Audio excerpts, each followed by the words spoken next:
Assalamualaikum warahmatullahi wabarakatuh. Perkenalkan teman-teman, nama saya Farhanisa, NIM 002 dari kelas akuntansi 2018A. Di sini saya yang pertama akan menjelaskan mengenai klasifikasi dan konflik kepentingan. Yang mana pada bab ini itu menjelaskan terkait perumusan sebuah tujuan akuntansi yang tergantung pada penyelesaian konflik kepentingan pada suatu pasar informasi tersebut. Nah, atau lebih spesifiknya pada laporan keuangan yang dihasilkan oleh interaksi dari 3 kelompok yang meliputi perusahaan, kemudian pengguna, dan profesi akuntansi. Yang mana dari 3 kelompok tersebut memiliki penjelasan untuk perusahaan itu sendiri, yaitu berkaitan mengenai sebuah proses akuntansi terkait aktivitas-aktivitas operasional, keuangan, dan non-operasional, maka dapat dilakukan sebagai justifikasi dari pembuatan laporan keuangan.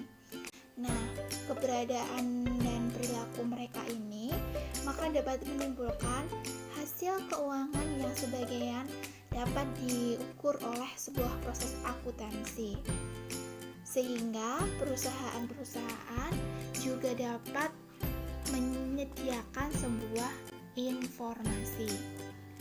Kemudian yang kedua yaitu terkait pengguna atau sering disebut user, yang mana untuk pengguna itu sendiri terkait sebuah pembuatan informasi akuntansi yang telah dipengaruhi oleh kepentingan dan kebutuhan dari si pengguna itu sendiri. Nah, meskipun tidak mungkin untuk mengumpulkan suatu daftar lengkap dari para pengguna, namun dapat dipastikan daftar tersebut akan mencantumkan para pemegang saham, analisis keuangan, kreditor, dan badan-badan pemerintah. Sedangkan untuk profesi akuntansi itu juga dapat mempengaruhi sebuah informasi yang akan dimasukkan ke dalam laporan keuangan.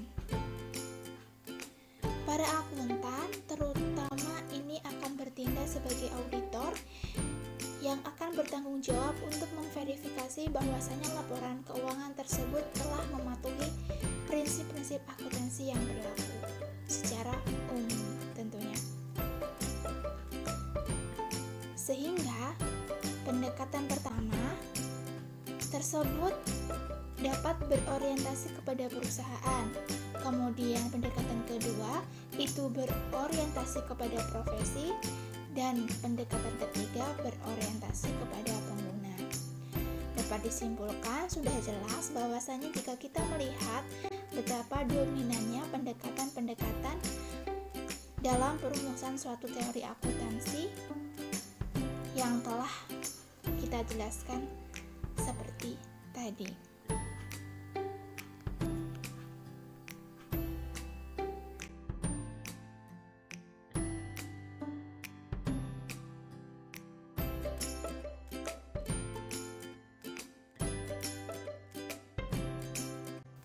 Selanjutnya yaitu terkait arah perumusan dari tujuan laporan keuangan, yang mana untuk tujuan laporan keuangan itu menurut APB Statement nomor 4 mengenai pengklasifikasian terkait tujuan menjadi tujuan khusus, tujuan umum, dan tujuan kualitatif, yang mana dari pengklasifikasian tujuan tersebut juga memiliki beberapa penjelasan terkait tujuan-tujuan tersebut yang akan saya jelaskan pada slide berikutnya.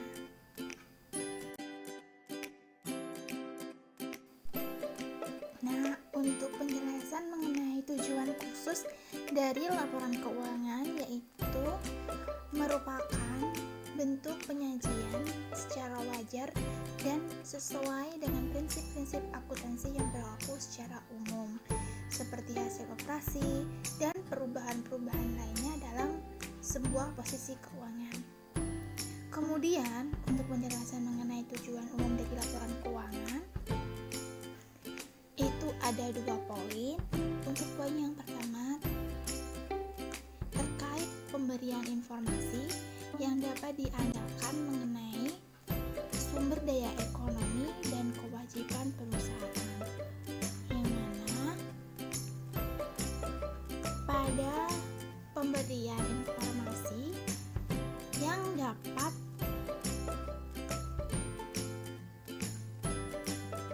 diandalkan mengenai sumber daya ekonomi dan kewajiban perusahaan itu dari sisi tujuan tersebut akan mencapai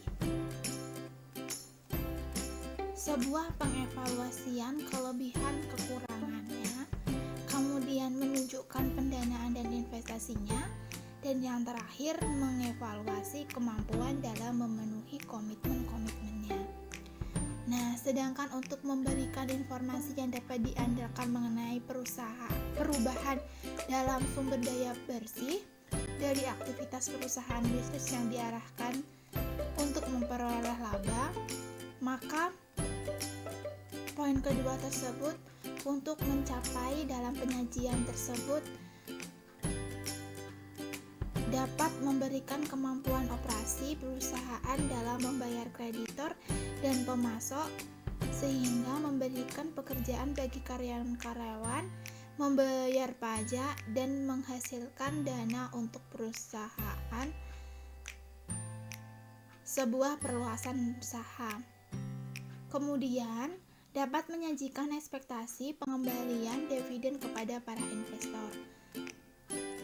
Selanjutnya, memberikan informasi untuk perencanaan dan pengendalian kepada manajemen, dan yang terakhir, pencapaiannya dapat menyajikan profitabilitas dalam jangka panjang.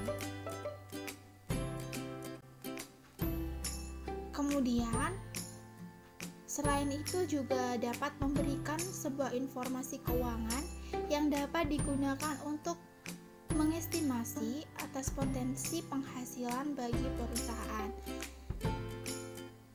Dan yang lain juga memberikan informasi yang dibutuhkan mengenai perubahan dalam sumber daya ekonomi dan kewajibannya. Itulah tujuan pencapaian dari tujuan umum dari laporan keuangan tersebut.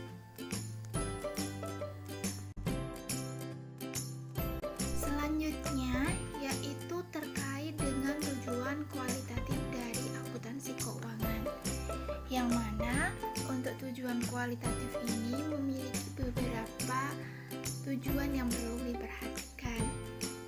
Yang pertama ada relevansi.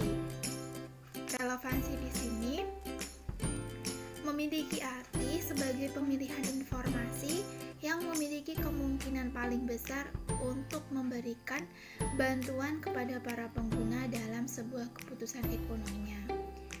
Kemudian yang kedua, tujuan kualitatif ini harus dapat dimengerti, yang memiliki arti sebuah informasi tersebut harus jelas,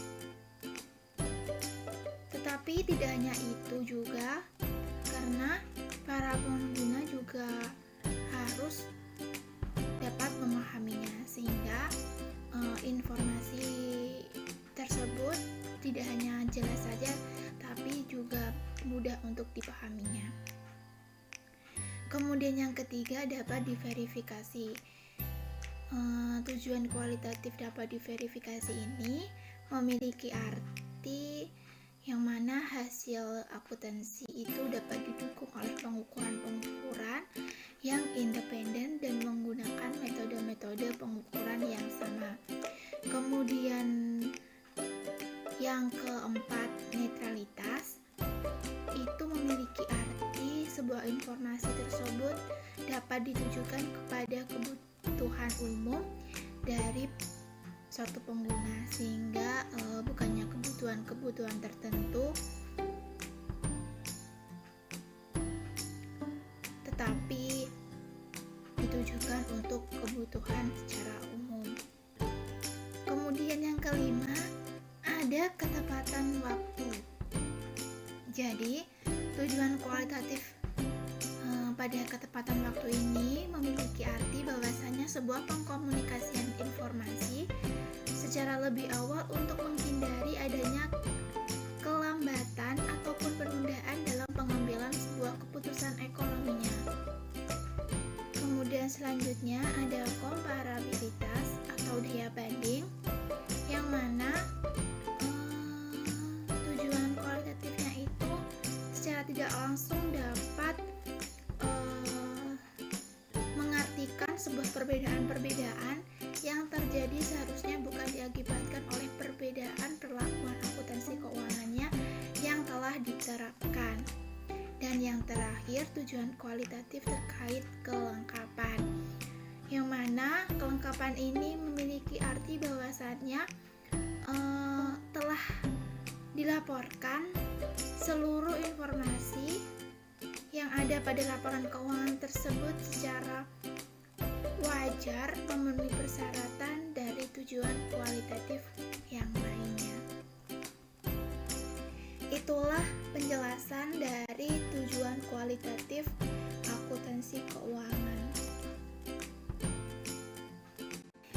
Baik, untuk selanjutnya yaitu terkait laporan kelompok studi mengenai tujuan laporan keuangan, yang mana pada penjelasan ini itu juga terdapat sebuah metodologi yang telah digunakan sebagai respon terhadap kritik atas saran laporan keuangan perusahaan dan kenyataan bahwa semakin mendesaknya kebutuhan dari kerangka konseptual sebuah akuntansi. Nah, kelompok studi tersebut telah dikenal sebagai Komite Troubaud, yang mana komite ini itu ditugaskan untuk mengembangkan sebuah tujuan laporan keuangan yang berkaitan dengan menentukan beberapa hal yang perlu diperhatikan. Untuk yang pertama, yaitu siapa yang membutuhkan laporan keuangan. Kemudian yang kedua, informasi apa saja yang mereka butuhkan terkait dari laporan keuangan tersebut tentunya. Yang ketiga, seberapa banyak dari informasi yang dibutuhkan dapat diberikan oleh akuntansi, sehingga kelompok studi tersebut harus memahami berapa banyak sebuah informasi yang dibutuhkan untuk diberikan kepada yang lainnya tentunya. Kemudian yang keempat, terdapat kerangka apa saja yang dibutuhkan untuk memberikan informasi yang diinginkan tersebut. Nah, hal-hal tadi yang sudah saya sebutkan itu terkait pengembangan dari sebuah tujuan laporan keuangan yang perlu digali kembali.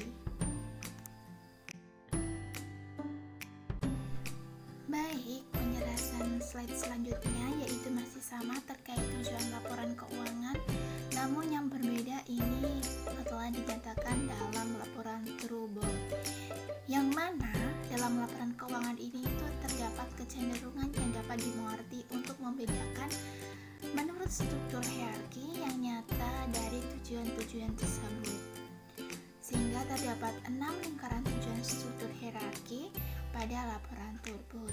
Untuk yang pertama ada tujuan dasar, yang mana tujuan dasar ini dikenal untuk memberikan informasi yang menjadi dasar dari keputusan-keputusan ekonomi. Kemudian yang kedua yaitu pengguna dan kegunaan yang berbeda-beda dari informasi akuntansi, sehingga tujuan laporan keuangan tersebut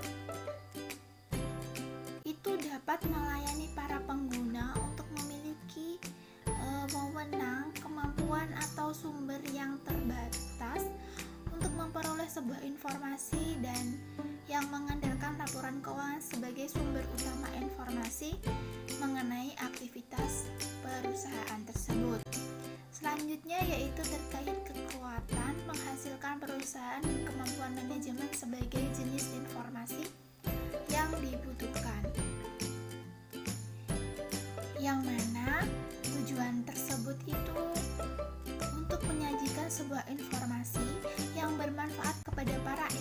dan kreditor dalam meramalkan, membandingkan, dan mengevaluasi potensi arus kas yang mereka terima jika dilihat dari segi jumlah, waktu, maupun ketidakpastian yang sering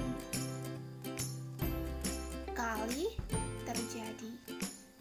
Kemudian, selanjutnya terkait sifat dari informasi yang dibutuhkan sebagai faktual dan interpretatif, yang mana tujuan tersebut itu telah memberikan informasi kepada para pengguna yang dapat digunakan untuk menaikkan, membandingkan, dan mengevaluasi dari kekuatan untuk menghasilkan nilai suatu perusahaan tersebut. Kemudian selanjutnya yaitu terkait menguraikan laporan keuangan yang dibutuhkan untuk memenuhi tujuan, yang mana tujuan tersebut itu untuk memasok informasi yang berguna untuk menilai kemampuan manajemen dalam menggunakan sumber daya perusahaan secara objektif guna mencapai sasaran utama dalam perusahaan tersebut. Kemudian selanjutnya itu rekomendasi khusus untuk laporan keuangan yang dibuat agar dapat memenuhi tujuan-tujuan sebelumnya, yang mana tujuan tersebut itu telah memberikan suatu informasi yang memberikan laporan keuangan yang berguna sebagai pembanding, pengevaluasi untuk menghasilkan sebuah kekuatan dari perusahaan tersebut. Laporan tersebut ini telah memberikan informasi yang berkaitan dengan transaksi-transaksi perusahaan, peristiwa-peristiwa yang menjadi bagian dari siklus penghasilan sebuah perusahaan tersebut.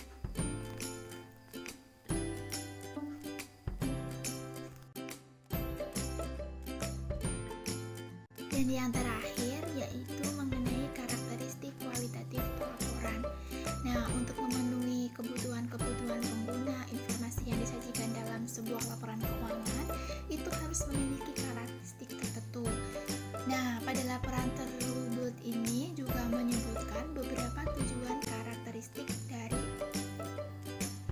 kualitatif untuk pelaporan tersebut, yang meliputi yang pertama terdapat relevansi dan materialitas, kemudian yang kedua terdapat bentuk dan substansi, kemudian yang ketiga terdapat keandalan, kemudian yang keempat terdapat kebebasan dan bias, selanjutnya yang kelima terdapat komparabilitas, selanjutnya yang keenam terdapat konsistensi, dan yang terakhir ketujuh harus dapat dimengerti.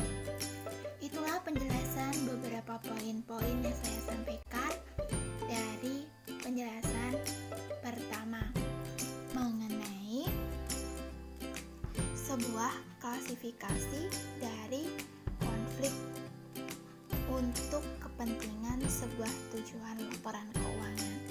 Selanjutnya akan dijelaskan oleh teman saya.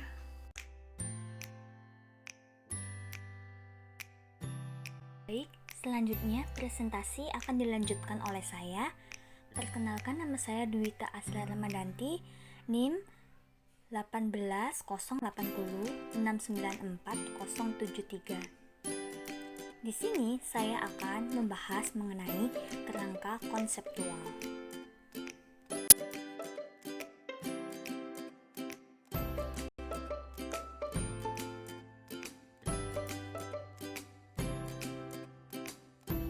Subbab berikutnya yaitu hakikat kerangka konseptual. Menurut laporan Truebold, menetapkan 12 tujuan dan 7 karakteristik kualitatif dari pelaporan keuangan. Sejak dibentuknya FASB, telah menyadari akan pentingnya tujuan laporan keuangan dalam penggunaan standar keuangan. FASB juga menyadari bahwa keseluruhan masalah dalam penetapan standar tidak hanya bergantung pada tujuan, namun juga pada pembakuan isi dan konsep dari suatu tujuan. Dewan telah mengakui adanya penurunan kredibilitas dari pelaporan keuangan di beberapa tahun belakangan ini dan memberikan kritikan atas terjadinya situasi berikut ini, yaitu 2 atau lebih metode akuntansi yang diterima untuk fakta-fakta yang sama. Digunakan metode akuntansi yang kurang konservatif daripada metode awal yang lebih konservatif. Digunakan pencadangan untuk memastikan fluktuasi pendapatan secara artifisial. Laporan keuangan yang tidak mampu memberikan peringatan akan masalah likuiditas yang segera terjadi. Penangguhan-penangguhan yang diikuti oleh penghapus bukuan juga biasa dinamakan dengan mandi besar. Adanya optimisme yang mengikuti penyesuaian dalam estimasi jumlah yang akan diperoleh kembali. Umumnya, pendanaan yang tidak tercatat dalam neraca atau hanya berupa pengungkapan dari laporan keuangan. Digunakan penilaian yang tidak benar untuk menjustifikasi tidak diungkapkannya informasi yang kurang menguntungkan atau menyimpang dari suatu standar. Dan yang terakhir yaitu bentuk menjadi relevan dari substansi atau bentuk mengungguli substansi. Untuk memperbaiki situasi tersebut dan mencari cara yang lebih tepat dalam penetapan standar dan meningkatkan penggunaan laporan keuangan serta keyakinan terhadap laporan keuangan, FASB membentuk suatu proyek kerangka konseptual. Dewan menjelaskan pengertiannya sebagai berikut. Kerangka konseptual adalah sebuah konstitusi atau sebuah sistem koheren dari suatu tujuan dan asas yang saling berhubungan yang dapat mengarah kepada standar yang konsisten dan menentukan sifat, fungsi, dan batasan dari akuntansi keuangan dan laporan keuangan. Konsep-konsep seperti ini menjadi asas dalam artian bahwa konsep-konsep yang lain akan dihasilkan dari asas tersebut dan penggunaannya sebagai acuan secara berulang-ulang akan dibutuhkan dan menentukan, mengertikan, dan menerapkan standar akuntansi dan pelaporannya. Kemudian, sebuah kerangka konseptual ketika sudah menjadi substansif akan, yaitu yang pertama, memandu FASB dalam membuat standar akuntansi. Yang kedua, menjadi kerangka acuan untuk menjawab pertanyaan-pertanyaan akuntansi yang tidak dimiliki standar resmi yang spesifik. Yang ketiga, menentukan batasan pertimbangan dalam membuat laporan keuangan. Dan yang terakhir yaitu meningkatkan komparabilitas dengan menurunkan jumlah metode akuntansi alternatif yang telah tersedia.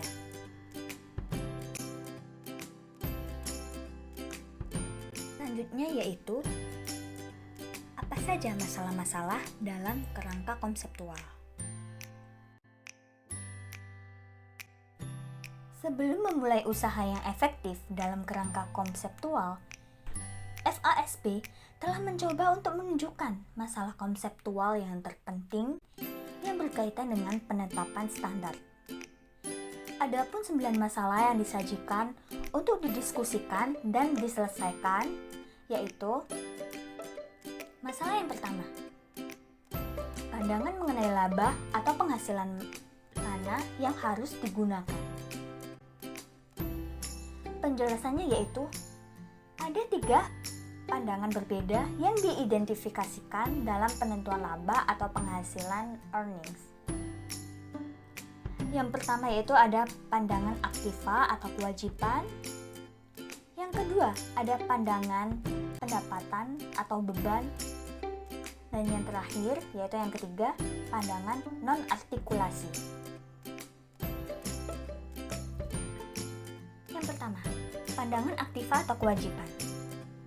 Pandangan aktiva atau kewajiban atau yang disebut juga pandangan neraca atau pandangan pemeliharaan modal berpendapat bahwa pendapatan dan beban hanya berasal dari perubahan dalam aktiva dan kewajiban. Pandangan aktiva atau kewajiban hendaknya tidak diinterpretasikan sebagai pengabaian atas prinsip penandingan atau pengaitan. Penjelasan selanjutnya yaitu mengenai pandangan pendapatan atau beban.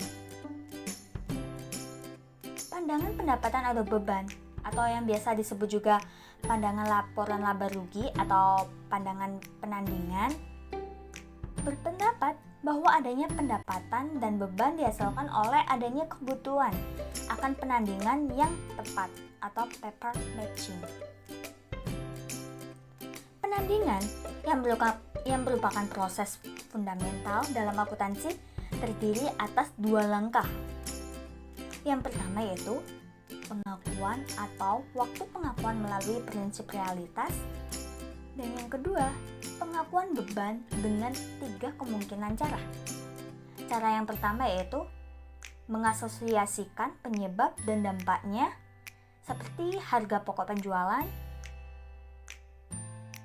Selanjutnya yaitu alokasi yang sistematis dan rasional seperti depresiasi atau penyusutan.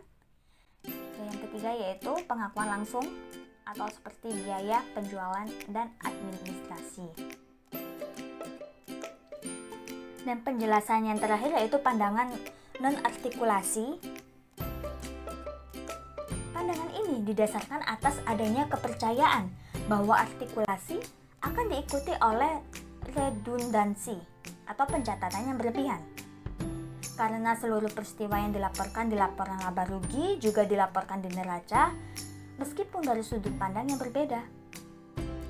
Menurut pandangan ini, definisi dari aktiva dan kewajiban dapat menjadi suatu hal yang sangat penting dalam penyajian posisi keuangan, dan bahwa definisi dari dari pendapatan dan beban dapat mendominasi pengukuran penghasilan. Kedua laporan keuangan tersebut memiliki keberadaan dan arti yang saling independen. Karenanya dapat digunakan skema-skema pengukuran yang berbeda untuk keduanya.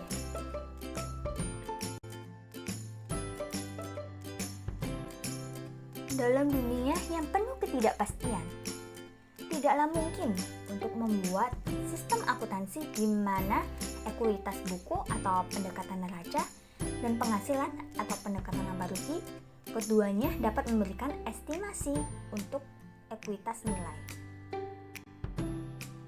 Seperti yang telah diungkapkan oleh Black, adapun memilih dari 4 alternatif berikut ini.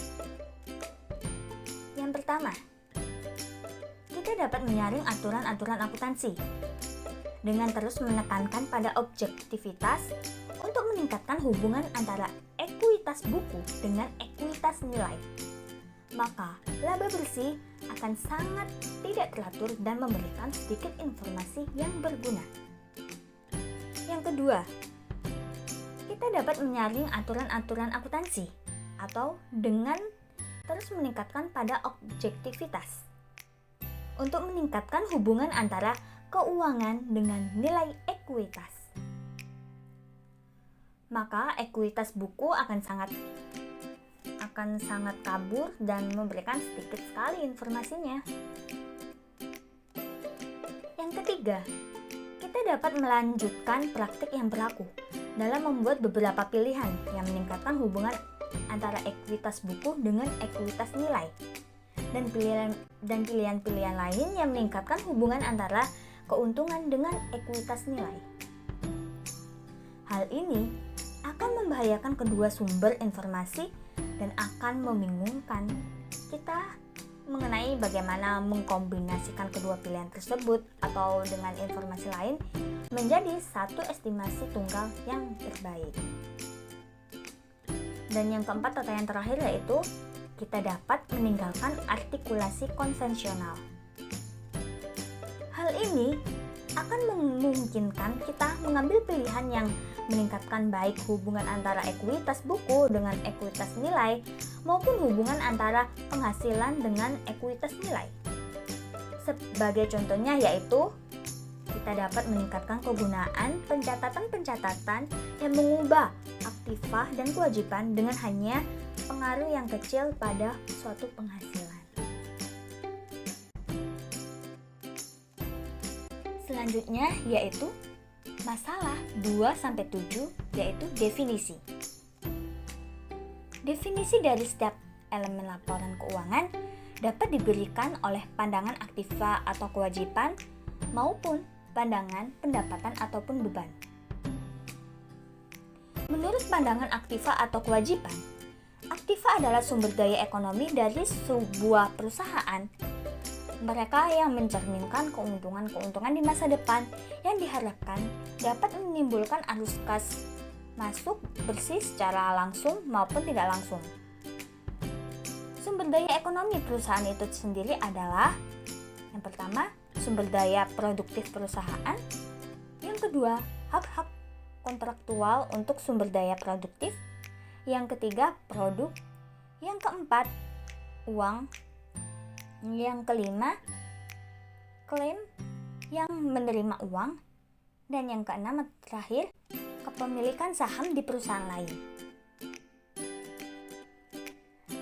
Sedangkan menurut pandangan pendapatan atau beban, kewajiban tidak hanya terdiri atas kewajiban seperti yang didefinisikan oleh sudut pandang aktif atau kewajiban, namun juga kredit-kredit yang ditangguhkan dan cadangan tertentu yang tidak mencerminkan kewajiban untuk mentransfer sumber daya ekonomi, namun dibutuhkan untuk prinsip penandingan yang benar dan penentuan laba. Jika kita mengabaikan elemen kredit yang ditangguhkan, definisi kewajiban memiliki karakteristik umum sebagai berikut ini. Yang pertama yaitu kewajiban adalah pengorbanan sumber daya ekonomi di masa yang akan datang. Kedua, kewajiban mencerminkan tanggung jawab bagi suatu perusahaan tertentu. Yang ketiga, kewajiban dapat dibatasi hanya berupa utang-utang yang sah atau legal. Dan yang terakhir yaitu kewajiban terdiri dari transaksi atau peristiwa masa lalu yang terjadi saat ini juga. Selanjutnya yaitu akan membahas mengenai masalah yang ke-8. Konsep pemeliharaan modal atau pengembalian biaya mana yang harus digunakan. Adapun berikut ini adalah 4 kemungkinan konsep pemeliharaan modal. Yang pertama, modal keuangan yang diukur dalam satuan uang. Yang kedua, modal keuangan yang diukur menurut unit daya beli umum yang sama. Yang ketiga, modal fisik yang diukur menurut unit uang. Dan yang terakhir, modal fisik yang diukur menurut unit daya beli umum yang sama. Adapun masalah yang ke-9 yaitu metode pengukuran mana yang harus digunakan. Berikut adalah kepentingan dari atribut tertentu yang hendak diukur. Adapun 5 pilihan yang tersedia yaitu yang pertama, metode biaya historis. Kedua, biaya saat ini. Yang ketiga, nilai jual saat ini. Yang keempat, nilai jual yang diharapkan. Dan yang terakhir, nilai dari arus kas yang diharapkan. Yaitu perkembangan dari sebuah kerangka konseptual. Selanjutnya yaitu ada 4 tingkatan dalam ruang lingkup kerangka konseptual, yaitu tingkat yang pertama. Pada tingkat ini, tujuan menunjukkan sasaran dan maksud dari akuntansi. Tingkat yang kedua, terdiri dari hal-hal fundamental meliputi karakteristik kualitatif dari informasi akuntansi dan definisi elemen-elemen dalam laporan keuangan. Tingkat yang ketiga yaitu terdapat pedoman operasional yang digunakan oleh akuntan dalam menentukan dan menerapkan standar akuntansi yang meliputi kriteria pengakuan, laporan keuangan versus pelaporan keuangan dan pengukuran. Dan tingkat yang keempat yaitu terdiri dari mekanisme penyajian yang digunakan oleh akuntansi untuk menyampaikan informasi akuntansi yang meliputi pelaporan penghasilan, pelaporan arus dana dan likuiditas, dan pelaporan posisi keuangan.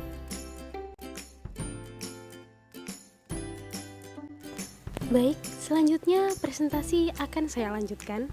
Sebelumnya perkenalkan, nama saya Anita, NIM 18080694049. Selanjutnya, kita akan bahas tentang tujuan dari pelaporan keuangan. Baik, yang pertama kita akan membahas tentang tujuan pelaporan keuangan dari perusahaan bisnis. Tujuan dari pelaporan keuangan dalam perusahaan bisnis dapat dirangkum dalam poin-poin sebagai berikut. Yang pertama, pelaporan keuangan hendaknya memberikan informasi yang berguna bagi para calon investor ataupun kreditur maupun yang sudah ada dan para pengguna lainnya dalam membuat investasi, kredit, dan keputusan-keputusan lain yang serupa secara rasional. Informasi tersebut sebaiknya dapat dimengerti oleh mereka yang memiliki cukup pemahaman akan bisnis dan aktivitas ekonomi serta bersedia untuk mempelajari informasi tersebut dengan ketekunan yang wajar. Yang kedua, pelaporan keuangan hendaknya memberikan informasi mengenai sumber daya ekonomi dari perusahaan. Klaim untuk sumber daya tersebut, kewajiban dari perusahaan untuk mentransferkan sumber daya ke entitas dan ekuitas pemilik lainnya, serta dampak dari transaksi-transaksi peristiwa dan kejadian-kejadian yang mengubah sumber daya dan klaim atas sumber daya tersebut. Kemudian yang ketiga, ada pelaporan keuangan hendaknya memberikan informasi mengenai kinerja keuangan perusahaan selama periode tersebut. Para investor dan kreditor seringkali menggunakan informasi masa lalu untuk membantu menilai prospek dari perusahaan. Jadi, meskipun keputusan investasi dan kredit mencerminkan ekspektasi dari para investor dan kreditor mengenai kinerja perusahaan di masa depan, ekspektasi-ekspektasi tersebut umumnya didasarkan pada paling sedikit sebagian dari evaluasi kinerja perusahaan di masa lalu. Fokus utama dari pelaporan keuangan adalah informasi mengenai kinerja perusahaan yang diperoleh melalui pengukuran penghasilan dan komponen-komponen lainnya. Kemudian, pelaporan keuangan juga hendaknya memberikan informasi mengenai bagaimana perusahaan memperoleh dan menggunakan kasnya, mengenai pinjaman dan pembayaran kembali pinjaman tersebut, mengenai transaksi-transaksi modalnya, termasuk dividen kas dan distribusi sumber daya ekonomi lainnya kepada para pemilik, dan juga mengenai faktor-faktor lain yang dapat mempengaruhi likuiditas maupun solvabilitas perusahaan tersebut. Selanjutnya, pelaporan keuangan hendaknya memberikan informasi mengenai bagaimana manajemen dari sebuah perusahaan menggunakan tanggung jawab pengurusannya kepada pemilik atau pemegang saham untuk penggunaan sumber daya perusahaan yang telah dipercayakan kepada manajemen tersebut. Selanjutnya yang terakhir, pelaporan keuangan hendaknya memberikan informasi yang berguna bagi para manajer dan direktur dalam mengambil keputusan yang sesuai dengan keinginan para pemilik atau pemegang saham.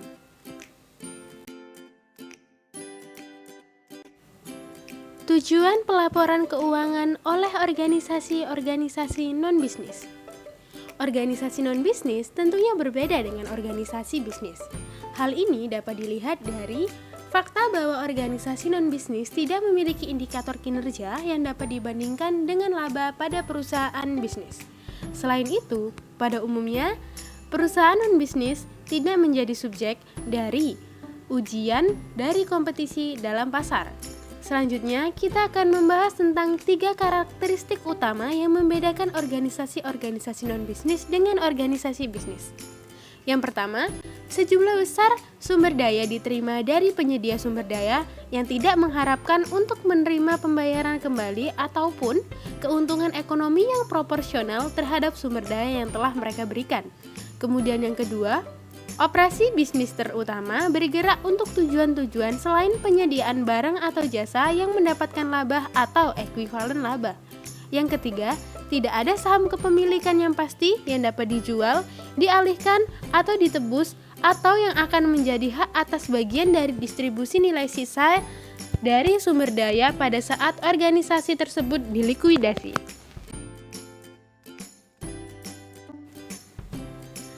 Terdapat 4 kelompok yang khususnya berkepentingan dengan informasi yang disajikan oleh pelaporan keuangan oleh organisasi non-bisnis. Yang pertama, penyedia sumber daya pinjaman, pemasok, karyawan, pembayaran pajak, anggota, dan juga kontributor. Yang kedua, elemen penyusun yang menggunakan dan memperoleh keuntungan dari jasa-jasa yang diberikan oleh organisasi. Yang ketiga, badan-badan penyelenggara dan pengawas yang bertanggung jawab untuk membuat kebijakan dan mengawasi serta menilai para manajer dari organisasi non-bisnis. Dan yang terakhir adalah manajer organisasi-organisasi non-bisnis tersebut.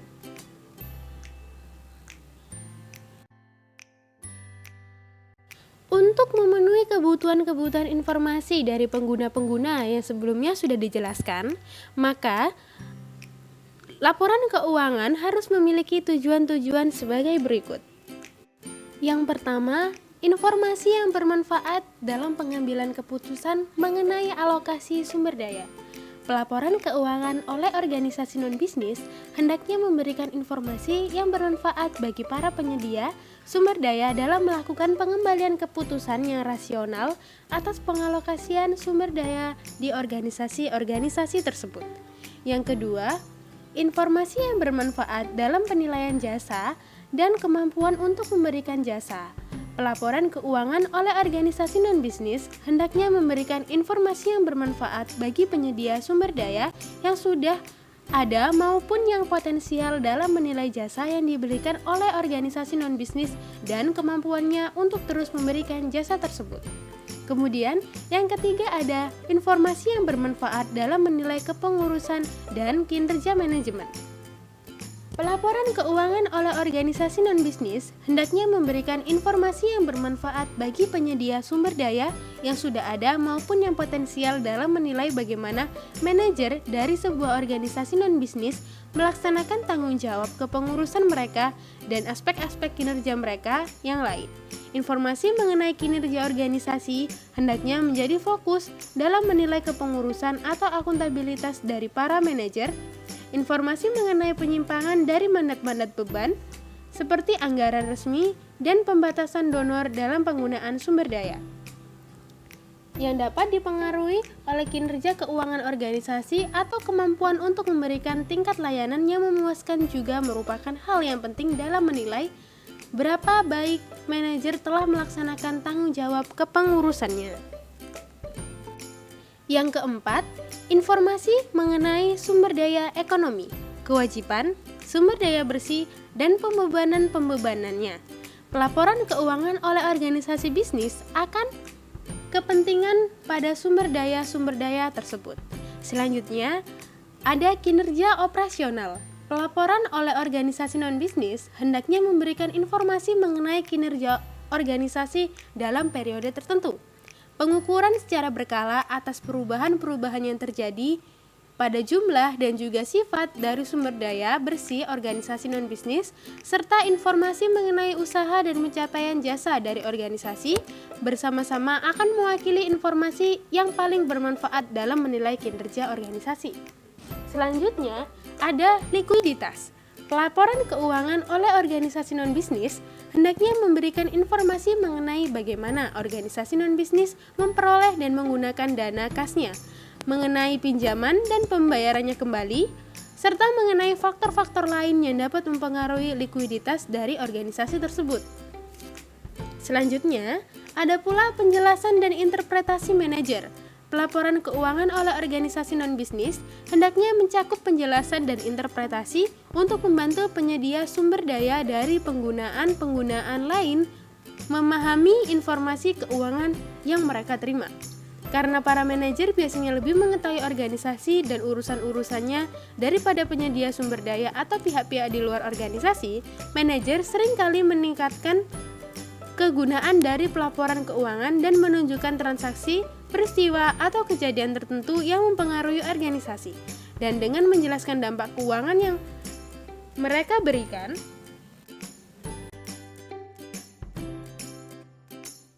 berikutnya kita akan membahas tentang subbab konsep-konsep fundamental.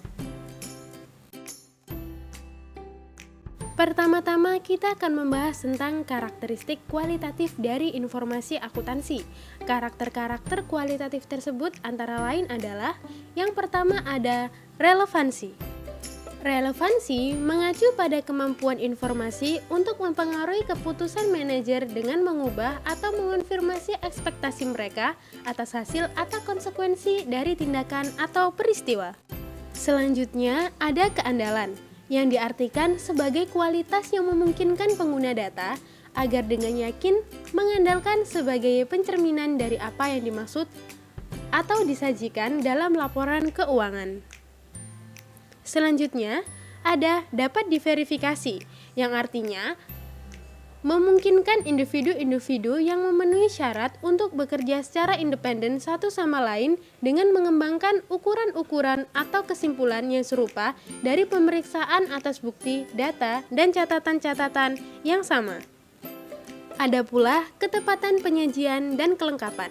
Hal ini mengacu pada kesesuaian antara data akuntansi dengan peristiwa-peristiwa yang dimaksudkan untuk diwakili oleh laporan keuangan tersebut. Kemudian yang terakhir ada netralis atau netralitas yang berkenaan dengan tidak adanya bias dalam penyajian dari laporan keuangan atau informasi akuntansi yang disajikan.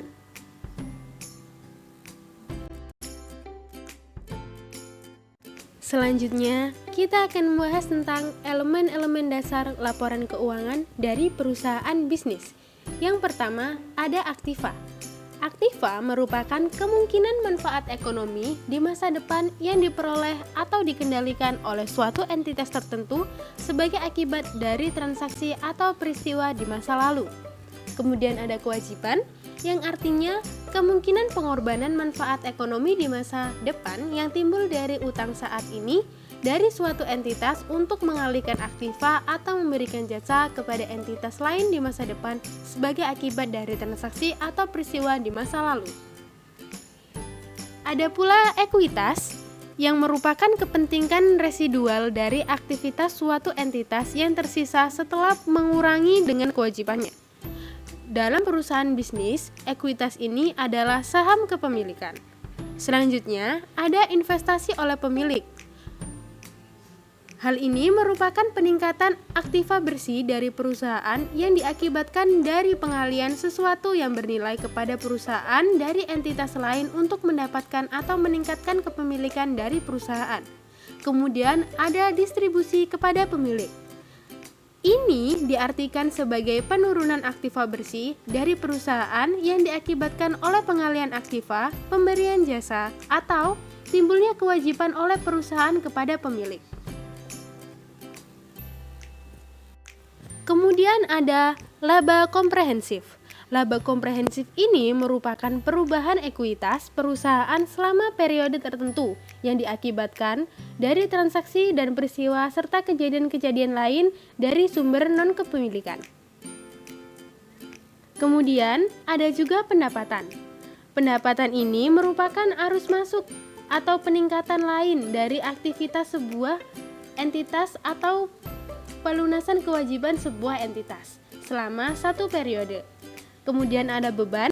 Beban di sini diartikan sebagai arus keluar atau penggunaan lain dari aktiva sebuah entitas atau timbulnya kewajiban suatu entitas selama satu periode tertentu.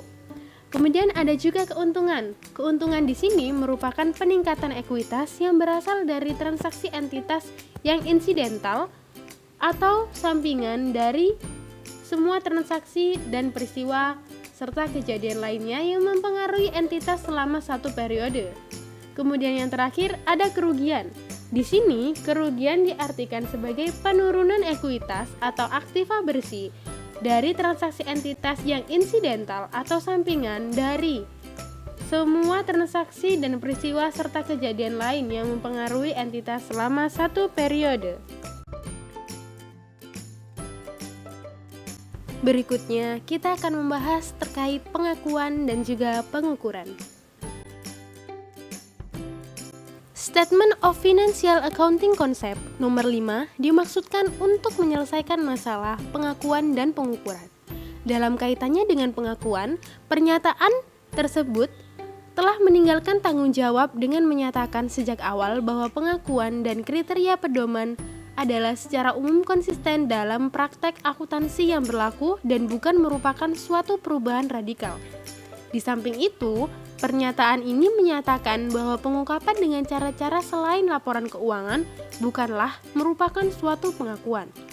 Pernyataan tersebut membuat suatu pembedaan yang berguna antara laba, penghasilan, dan laba komprehensif. Pada dasarnya, penghasilan dibedakan dari laba dengan mengeluarkan penyesuaian-penyesuaian akuntansi tertentu pada periode awal yang tidak diakui pada periode berjalan, sebagai efek kumulatif dari perubahan prinsip akuntansi.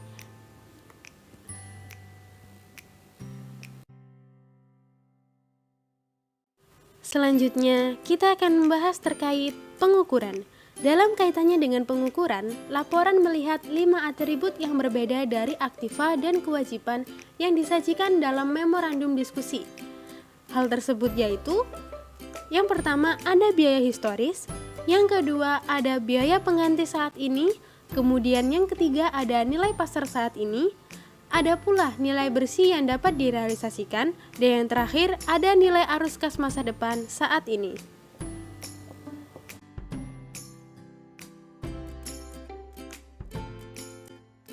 Selanjutnya, presentasi akan dilanjutkan oleh saya. Sebelumnya perkenalkan, nama saya Alfian Khalifatun Sholihah, NIM 18,08069415.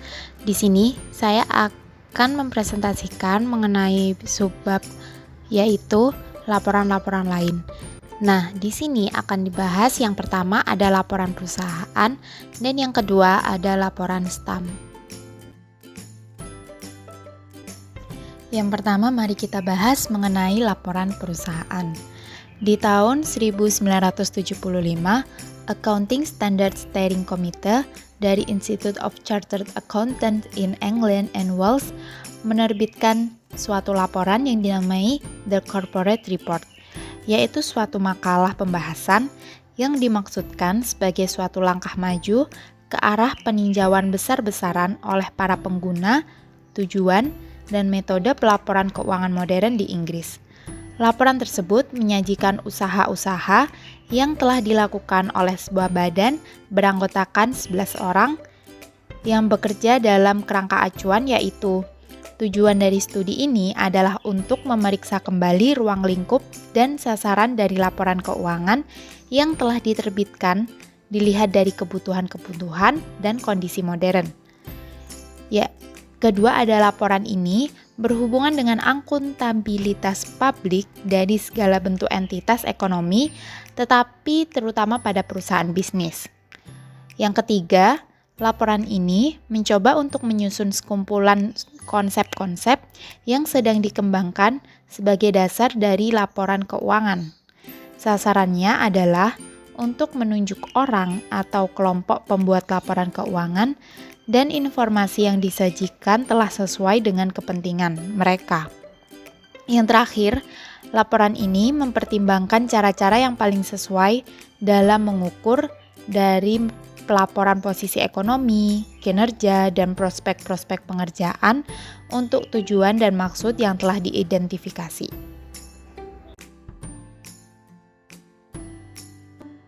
Nah, untuk menilai seberapa jauh sih laporan tersebut memenuhi sasaran yang sudah dinyatakan tadi, itu dibuktikan oleh temuan-temuan utama dan rekomendasinya. Yang pertama, ada filosofi dasar dan titik awal dari The Corporate Report adalah bahwa laporan keuangan hendaknya itu sesuai dengan ekspektasi penggunaannya oleh para pengguna potensial. Dengan kata lain, laporan keuangan hendaknya mencoba untuk memenuhi kebutuhan informasi bagi para penggunanya. Yang kedua, yaitu laporan tersebut memberikan tanggung jawab untuk melakukan pelaporan kepada entitas ekonomi yang memiliki dampak pada masyarakat melalui aktivitas-aktivitasnya. Entitas-entitas ekonomi tersebut antara lain yaitu perseroan terbatas, bursa maupun non-bursa, dana pensiun, yayasan dan perserikatan lainnya, organisasi nirlaba, badan-badan dan departemen-departemen pemerintahan pusat yang tidak berorientasi komersial, persekutuan dan bentuk-bentuk lain dari perusahaan bisnis, serikat dagang serta asosiasi perdagangan dan profesional, pemerintahan daerah, serta industri-industri nasional dan badan-badan sektor publik lain yang berorientasi komersial. Yang ketiga ada laporan tersebut mendefinisikan para pengguna sebagai pihak yang memiliki hak wajar atas informasi di mana kebutuhan akan informasi tersebut hendaknya disadari oleh laporan-laporan perusahaan. Para pengguna itu terdiri atas kelompok investor, kelompok kreditor pinjaman, kelompok karyawan, kelompok analis dan konsultan, kelompok kontrak bisnis, pemerintahan, dan publik. Yang keempat ada laporan untuk memenuhi suatu tujuan fundamental yang ditetapkan oleh filosofi dasar. Ada 7 karakteristik yang diharapkan dari suatu laporan keuangan tahunan, yakni laporan perusahaan harus relevan, dapat dimengerti, dapat diandalkan, lengkap, objektif, tepat waktu, dan dapat diperbandingkan. Nah, temuan yang kelima yaitu setelah mendokumentasikan keterbatasan dari praktek-praktek pelaporan keuangan yang ada saat ini, maka diusulkan perlunya laporan-laporan tambahan. Antara lain yaitu yang pertama ada laporan nilai tambah, yaitu laporan yang menunjukkan bagaimana keuntungan yang diperoleh dari usaha perusahaan dibagi di antara para karyawan, penyandang modal, negara, dan investasi kembali. Yang kedua ada laporan ketenaga kerjaan, yaitu laporan yang menunjukkan jumlah dan komposisi dari tenaga kerja yang menggantungkan hidupnya pada perusahaan, kontribusi pekerja dari para karyawan, dan manfaat-manfaat yang diterima. Yang ketiga ada laporan pertukaran uang dengan pemerintah. Nah, laporan ini menunjukkan hubungan keuangan antara perusahaan dengan negara. Yang keempat ada laporan transaksi dalam mata uang asing, yaitu laporan yang menunjukkan transaksi-transaksi kas langsung antara Inggris dengan negara-negara lain. Yang kelima ada laporan prospek-prospek di masa depan, yaitu laporan menunjukkan kemungkinan laba di masa depan, tingkat penempatan kerja dan investasi. Yang terakhir ada laporan tujuan perusahaan, di mana laporan ini menunjukkan kebijakan manajemen dan sasaran-sasaran strategis jangka menengah. Yang terakhir yaitu setelah menilai 6 dasar pengukuran yaitu biaya historis, daya beli, biaya pergantian, nilai bersih yang dapat direalisasikan, nilai bagi perusahaan, dan nilai bersih sekarang, terdapat 3 kategori yaitu penerimaan teoritis, kegunaan, dan kepraktisan. Laporan menolak digunakannya biaya historis dan memilih menggunakan nilai saat ini yang disertai dengan penggunaan penyesuaian indeks umum. Nah, setelah kita bahas mengenai laporan perusahaan, di sini ada juga yaitu laporan STAM. Canadian Institute of Chartered Accountants atau biasa yang disebut CICA menerbitkan studi riset pada Juni 1980 yang diberi judul Corporate Reporting: Its Future Evolution. Laporan ini ditulis oleh Profesor Edward Stam, sehingga laporan tersebut dikenal dengan STEM Report atau laporan STEM. Nah, penyebab adanya studi ini adalah yang pertama, kerangka konseptual dari FASB yang tidak sesuai bagi Kanada. Hal ini dilihat dari perbedaan lingkungan, sejarah, politik, dan hukum antara Amerika Serikat dan Kanada. Dan yang kedua adalah kerangka tersebut memberikan Kanada penyelesaian bagi masalah peningkatan mutu dari standar akuntansi keuangan perusahaan yang dimilikinya. Nah, laporan STAM dimulai dengan sebuah pemeriksaan atas beberapa masalah yang harus dihadapi oleh para penyusun standar. Yang pertama ada bagaimana kenyataan ekonomi dapat diukur dengan suatu cara yang jelas. Yang kedua ada apakah hakikat dari akuntansi? Mengingat pertanyaan akan bagaimana cara terbaik dalam mengembangkan standar akuntansi tergantung kepada itu. Yang ketiga ada apakah terdapat konsep-konsep yang permanen dan universal yang menjadi dasar dari pelaporan dan akuntansi keuangan. Yang keempat ada siapakah penggunanya, jenis keputusan macam apakah yang mungkin mereka buat akibat membaca sebuah laporan tahunan, dan jenis informasi apakah yang akan mereka cari dalam laporan tersebut sebagai dasar dari keputusannya. Yang selanjutnya ada kriteria apakah yang dibutuhkan oleh penyusun standar, pembuat, dan pengguna laporan untuk menilai kualitas dari standar akuntansi, untuk memilih di antara kemungkinan standar alternatif yang ada mengenai subjek apapun, dan untuk menilai kegunaan dari laporan akuntansi yang telah diterbitkan. Yang selanjutnya ada pertanyaan mengenai bagaimana biaya dan manfaat dapat diestimasi dalam menentukan langkah apa yang harus diambil di area penetapan standar. Yang selanjutnya yaitu pertanyaan mengenai apakah standar dapat mengatasi konflik kepentingan di antara para pembuat dan pengguna, dan di antara pengguna-pengguna lain yang berbeda dengan memiliki netralitas. Pertanyaan yang selanjutnya, seberapa bergunakah laporan akuntansi yang diterbitkan jika dilihat dari bukti pasar yang efisien? Apakah laporan tersebut dapat meramalkan? Apakah laporan tersebut terlalu singkat dan tidak memiliki cukup banyak informasi? Dan ada beberapa pertanyaan lainnya. Yang selanjutnya, sebagai tambahan dari masalah yang baru saja diuraikan tersebut, STEM juga menunjukkan beberapa permasalahan konseptual yang rumit yang harus dihadapi oleh para akuntan dalam perumusan standar metode mereka.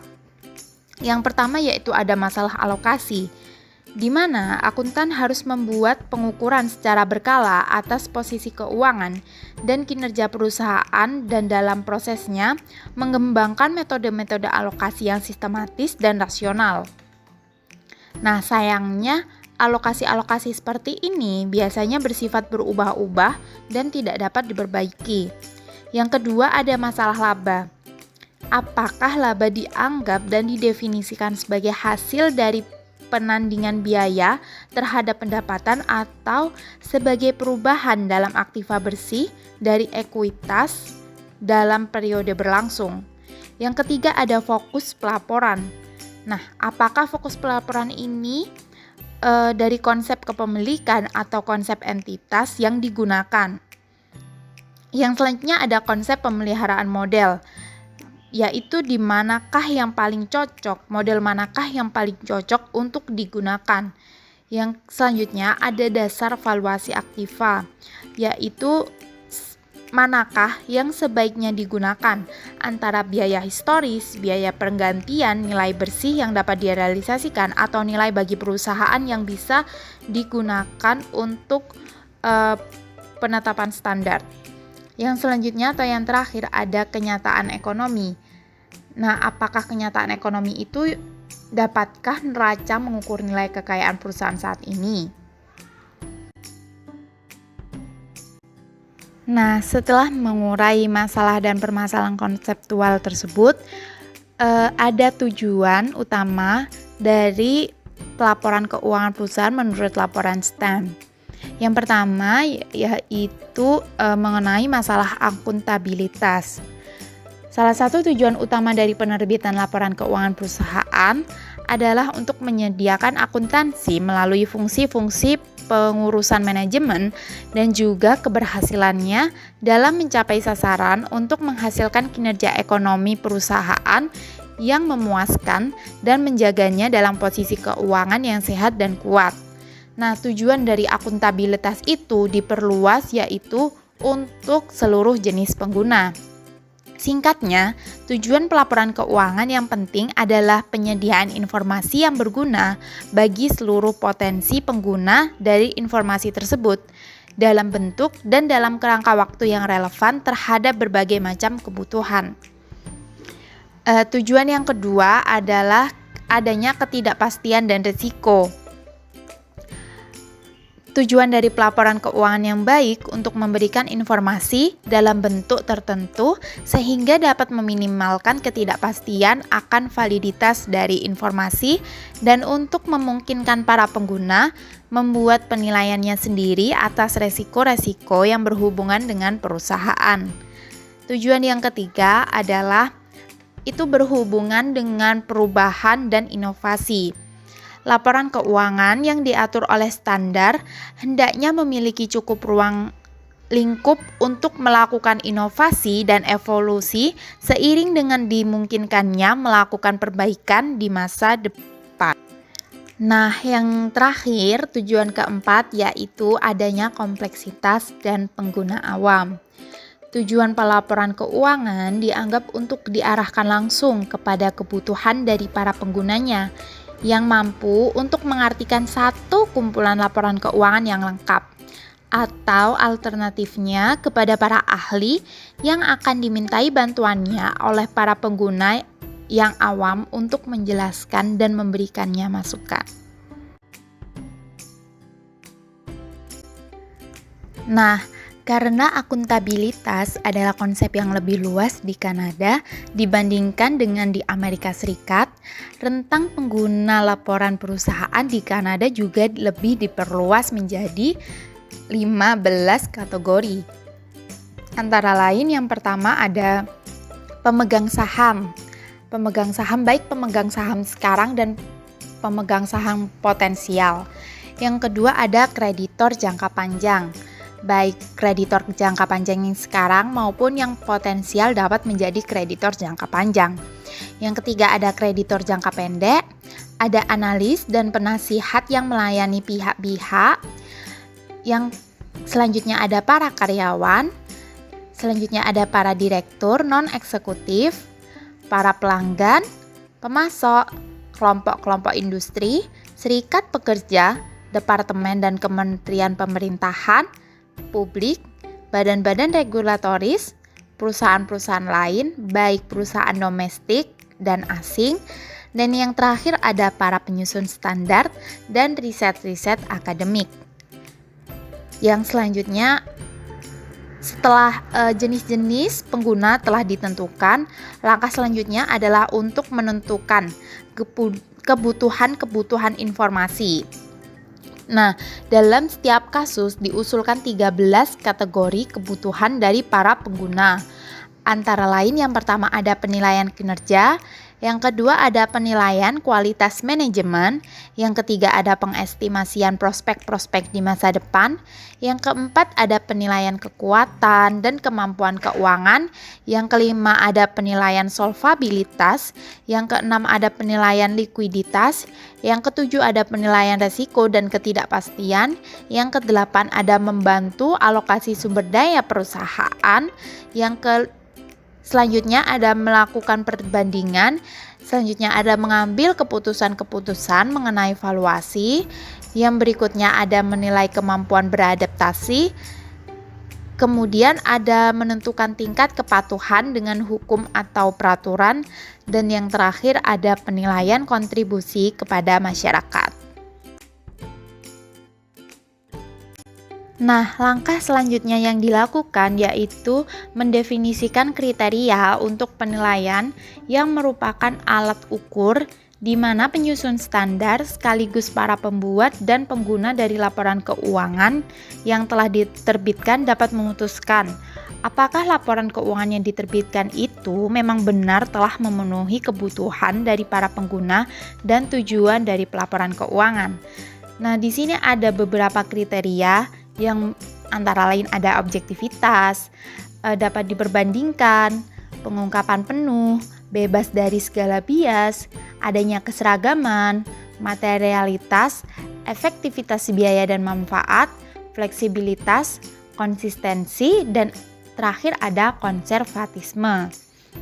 Nah, yang selanjutnya menuju ke arah kerangka konseptual Kanada.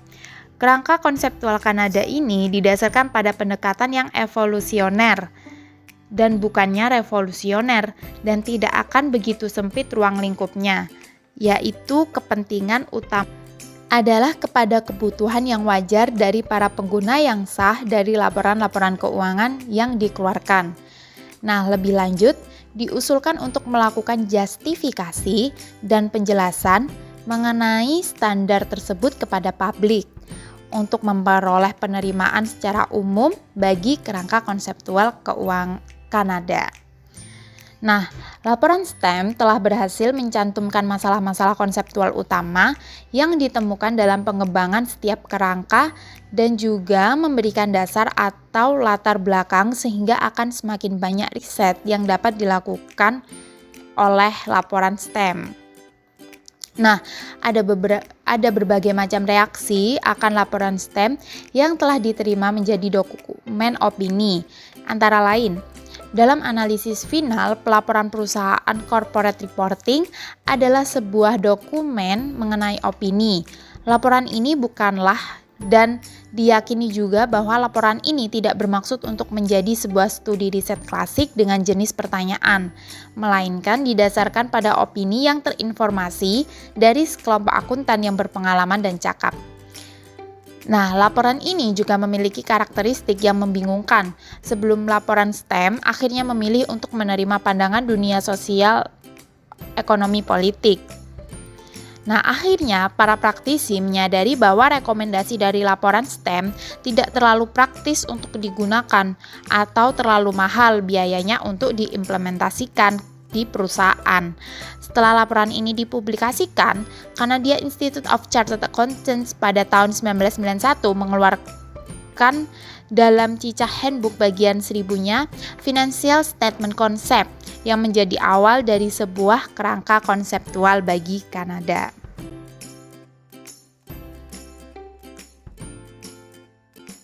Subbab yang kedua yang kita bahas yaitu taksonomi karakteristik normatif yang harus dicerminkan oleh pernyataan-pernyataan akuntansi.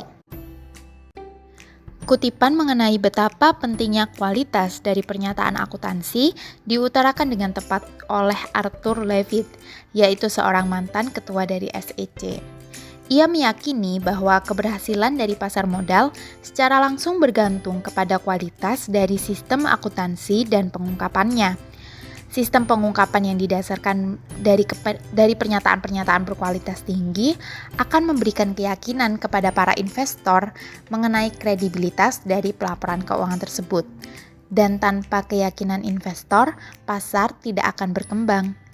Nah, kini pertanyaannya berbalik, yaitu untuk menegaskan apa yang dimaksud oleh Arthur Levitt mengenai pernyataan berkualitas tinggi. Nah, beberapa komentar mengenai manajemen mutu telah dipublikasikan dalam Accounting Horizon. Dengan didasarkan pada komentar-komentar tersebut, Collins dan kawan-kawan mengusulkan suatu model taksonomi umum yang sangat baik mengenai karakteristik normatif yang diinginkan dan terdiri atas 3 kategori. Kategori yang pertama ada karakteristik formasional, yaitu berhubungan dengan perkembangan dari pernyataan dan dengan penilaian selanjutnya mengenai kegunaan yang diberikan. Yang kedua ada karakteristik operasional, yaitu berhubungan dengan mengimplementasikan dan memenuhi persyaratan-persyaratan yang diminta oleh pernyataan. Yang terakhir ada karakteristik informasional, yaitu berhubungan dengan kemampuan untuk menghasilkan data yang berguna dalam pengambilan keputusan. Sekian presentasi dari kelompok kami. Ada kekurangannya, kami mohon maaf. Terima kasih.